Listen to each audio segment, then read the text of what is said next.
Assalamualaikum warahmatullahi wabarakatuh. Salam jumpa kembali teman-teman. Ya, tentunya bersama saya Arif Nugroho Rahman di kelas studi kelayakan bisnis STIE Surakarta. Oke, kali ini kita memasuki pertemuan yang ketujuh ya. Pertemuan yang ketujuh ini nanti kita akan membahas mengenai aspek keuangan, ya, aspek keuangan dalam melaksanakan sebuah studi kelayakan dalam bisnis. Nah, tujuan pembelajaran kali ini nanti teman-teman mahasiswa diharapkan mampu menjelaskan mengenai aspek permodalan dalam menentukan studi kelayakan bisnis. Setelah itu mampu menjalankan atau menghitung atau menentukan ya terkait dengan permodalan dalam mengawali sebuah bisnis ya, seperti itu. Nah, jadi dalam studi kelayakan bisnis terkait aspek keuangan, yang pertama kali kita lihat itu adalah modal.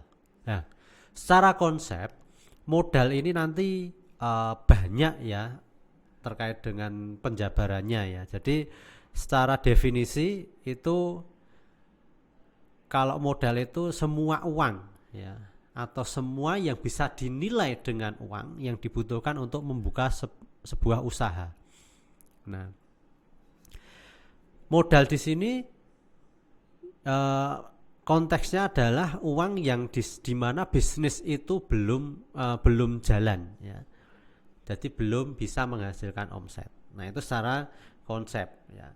Nah, kemudian di sini berbicara mengenai modal. Modal itu ada istilahnya modal kerja. Nah, secara definisi modal kerja itu ada dibagi menjadi beberapa macam jenisnya. Ya, jadi modal kerja itu dari segi kuantitatif dan kualitatif nanti. Ya.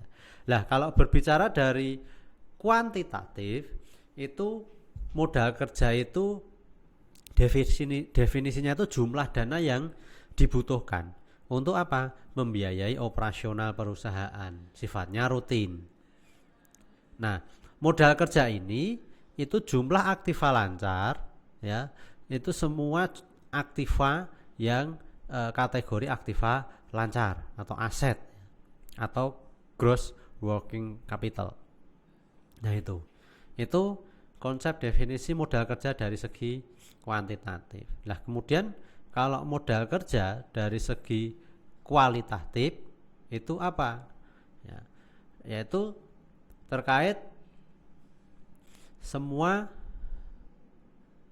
aktiva lancar ya, yang dibandingkan dikurangi dengan hutang jangka pendek. Jadi kalau dari segi kualitatif modal kerja itu dari aktiva lancar dikurangi dengan hutang jangka pendek. Nah, ini lebih ke modal kerja bersih, net working capital, menitik beratkan pada modal kerja bersih. Kemudian definisi modal kerja lagi terkait dengan modal kerja itu selain dari segi kuantitatif ya, kualitatif, tapi juga sebagai fungsional. Nah, kalau modal kerja sebagai fungsional tentunya dia itu adalah dana yang dimiliki oleh perusahaan yang digunakan untuk menghasilkan laba. Jadi modal kerja itu secara fungsional itu dana yang digunakan oleh perusahaan untuk apa? Mencetak laba, mendapatkan laba sesuai dengan usaha pokok perusahaan atau core bisnisnya. Nah, sebagian besar terkait dengan modal kerja fungsional ini yaitu kalau dalam neraca itu istilahnya ada aktiva lancar dan depresiasi aktiva. Nah,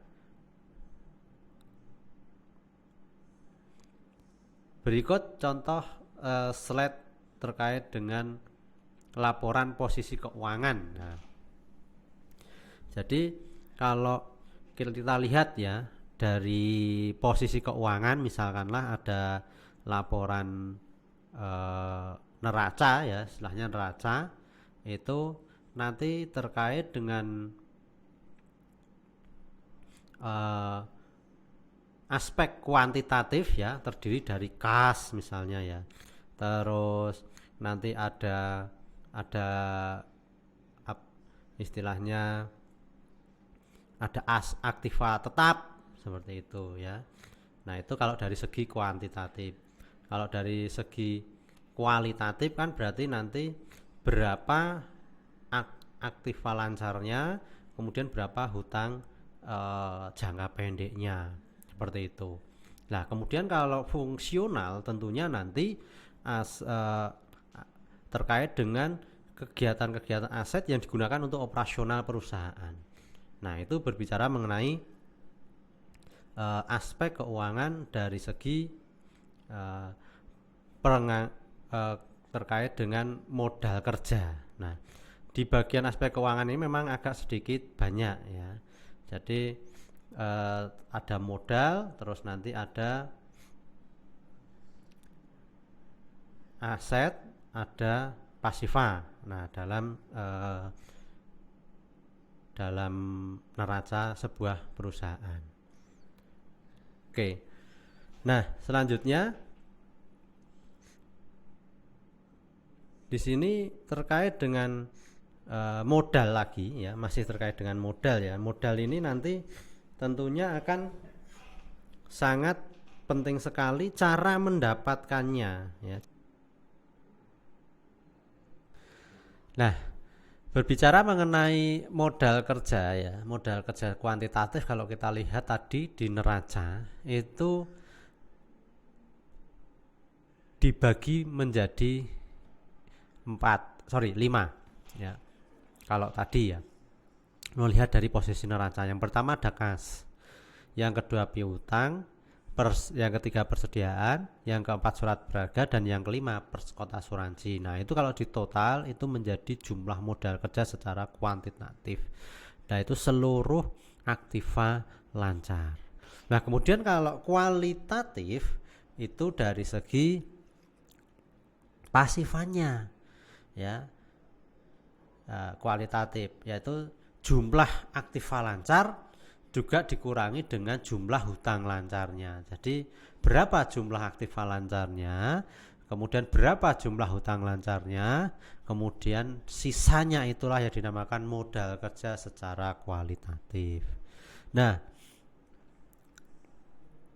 kemudian bagaimana konsep modal kerja secara fungsional? Kalau tadi kualitatif dan kuantitatif ya, sekarang fungsional. Kalau fungsional itu kita lihat dari sisi kas, kemudian persediaan, kemudian ada piutang ya, harga pokoknya sebesar harga pokoknya, kemudian ada penyusutan gedung dan penyusutan mesin. Ini modal kerja secara konsep fungsional.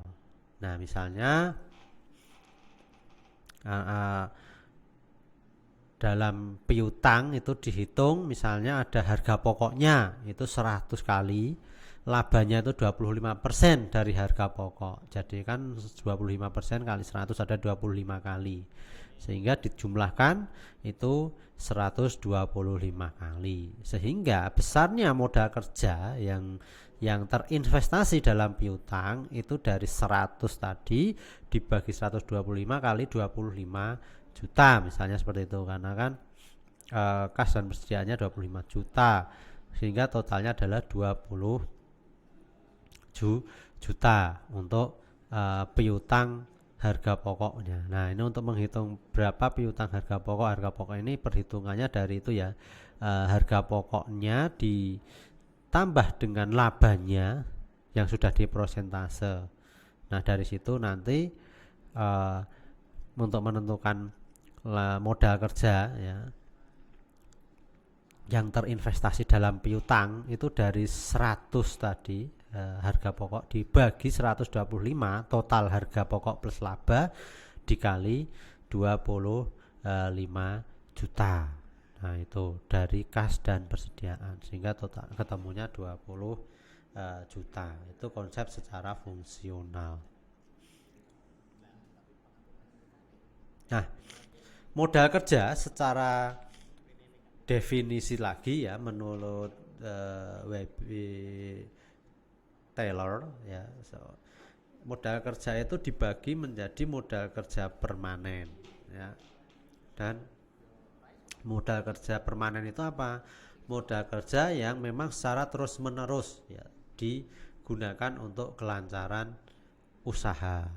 Kemudian yang kedua itu ada istilahnya modal kerja permanen yang dapat di menurut W.B. Taylor itu sendiri ya. Dan modal kerja permanen itu memang bisa dibagi, masih bisa dibagi ya menjadi beberapa bagian ya, yaitu ada istilahnya modal kerja variabel ya, modal kerja yang memang jumlahnya itu berubah atau mungkin modal kerja yang tetap ya, modal kerja yang jumlahnya relatif tetap.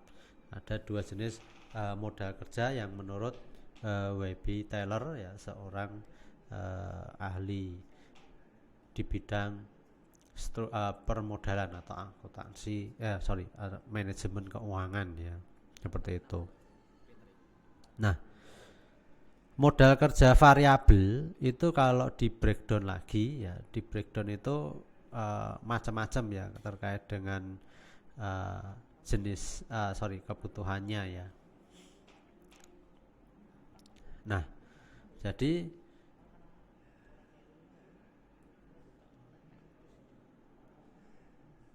terkait dengan kebutuhan modal kerja itu sendiri ya, di dalam studi kelayakan bisnis itu ada beberapa hal yang perlu diperhatikan dalam menentukan berapa modal kerja yang dibutuhkan. Yang pertama adalah volume penjualan.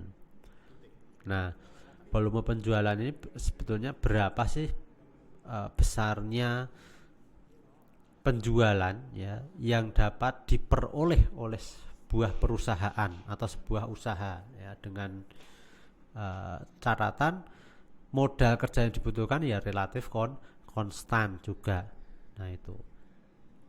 Nah, sedangkan berapa nanti pertumbuhan dari penjualan itu sendiri dengan kondisi yang normal misalnya seperti itu.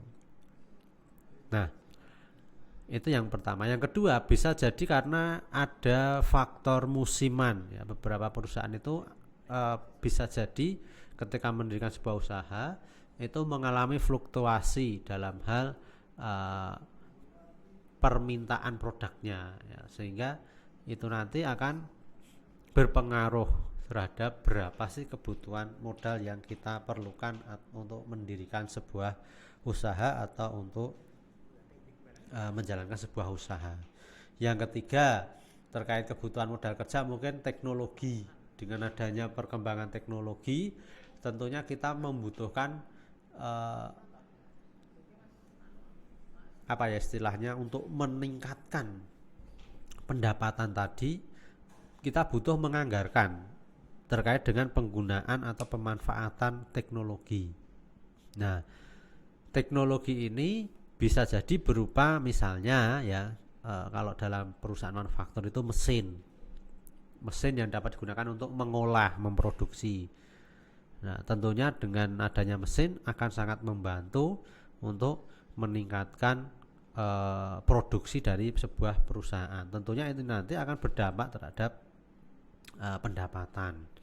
Dan yang keempat itu kebijakan atau kebijaksanaan perusahaan ya, terkait dengan politik perdagangannya ya, penjualannya ya, terkait dengan kebijakan perusahaan untuk teknik penjualan, teknik pemasaran, terus nanti penentuan bagaimana menghitung persediaannya, metodenya, terus teknik penyusutan dan seterusnya. Nah jadi itu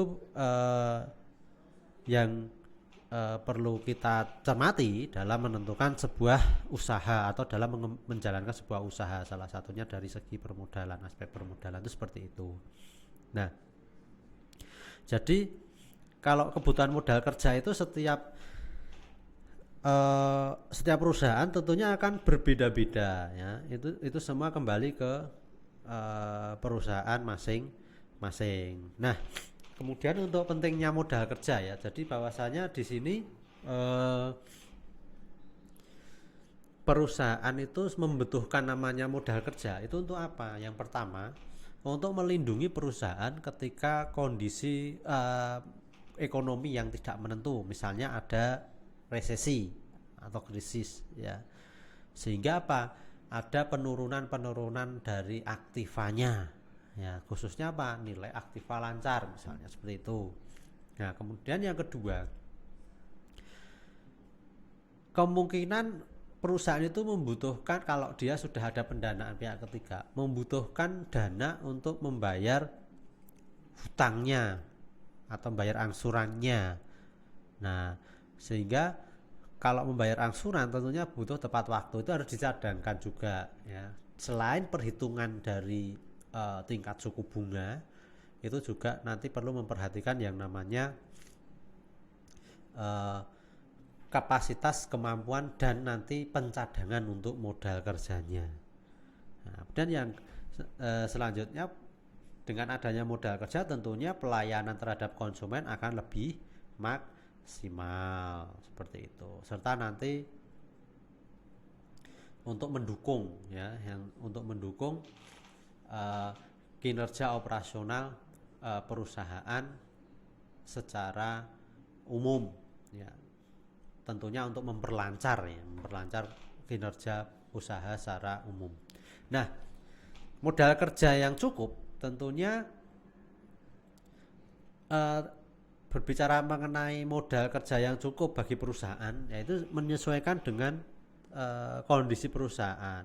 Nah, yang pertama itu modal kerja itu dikatakan cukup apabila ya semua tergantung juga pertama sifat dan jenis perusahaan. Jadi untuk memenuhi kecukupan modal kerja maksudnya. Nah, pertama kita lihat dulu sifat dan jenis perusahaan itu apa ya. Tentunya perusahaan manufaktur ya berbeda dengan perusahaan dagang untuk kecukupan modal kerjanya. Waktu yang dibutuhkan untuk memproduksi. Nah, itu harga persatuan dari barang yang diproduksi serta nanti syarat pembelian bahan atau barang dagangan itu juga perlu diperhatikan ya. Jadi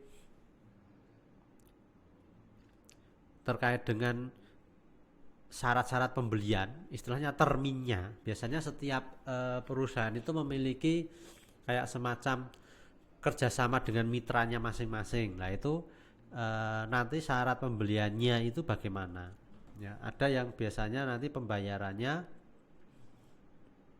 ditempo ya, jangka waktunya berapa dan seterusnya. Kemudian ketika melakukan penjualan, tentunya perusahaan juga menentukan apa saja yang menjadi syarat-syarat penjualan ya, dalam perusahaan tersebut, dalam usaha tersebut ya. Kemudian tingkat perputaran modal kerjanya, nah itu sebagai aspek dalam kecukupan modal dari sebuah perusahaan.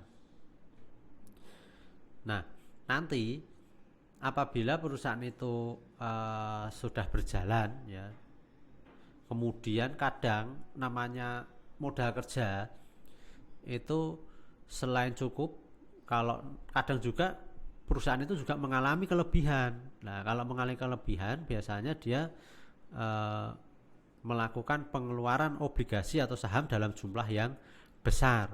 Nah, itu dampaknya bisa menjadi kelebihan. Nah, kemudian menjual aktiva lancar ya. Kemudian ada istilahnya laba operasional, di mana itu tidak dibagikan sebagai dividen, itu juga akan menjadi kelebihan modal kerja. Nah, kemudian ada perlakuan akuntansi ya, misalnya ada konversi dari aktiva tetap ya ke modal kerja, kemudian akumulasi sementara dari berbagai dana yang disediakan untuk investasi atau ekspansi. Nah, kemudian bisa jadi perusahaan itu mengalami kekurangan modal kerja ya. Kekurangan modal kerja biasanya terjadi karena apa? Pertama, usahanya mengalami kerugian. Nah, atau kerugian yang terjadi di luar dugaan, kerugian luar biasa. Nah, atau mungkin perusahaan sebetulnya melakukan ekspansi tapi juga tidak didukung dengan modal, otomatis kan modal kerjanya juga berkurang ya, atau mengalami kekurangan, atau mungkin kebijakan-kebijakan dividen, mungkin pembagian dividennya terlalu tinggi yang akan berdampak pada kekurangan modal kerja ya. Nah itu sehingga nanti dividen itu juga akan berpengaruh terhadap modal kerja yang dimiliki oleh perusahaan. Nah, itu. Selain itu untuk penggunaan modal kerja untuk apa? Memperoleh aktivitas tak lancar serta pembayaran utang jangka panjang misalnya. Nah, itu juga akan berdampak pada kekurangan modal kerja. Nah, itu tadi ya teman-teman terkait dengan aspek keuangan. Yang pertama terkait dengan modal kerja dalam studi kelayakan bisnis. Saya kira cukup sekian. Kita ketemu lagi di pertemuan berikutnya di materi yang selanjutnya. Saya sampai ketemu lagi. Assalamualaikum warahmatullahi wabarakatuh.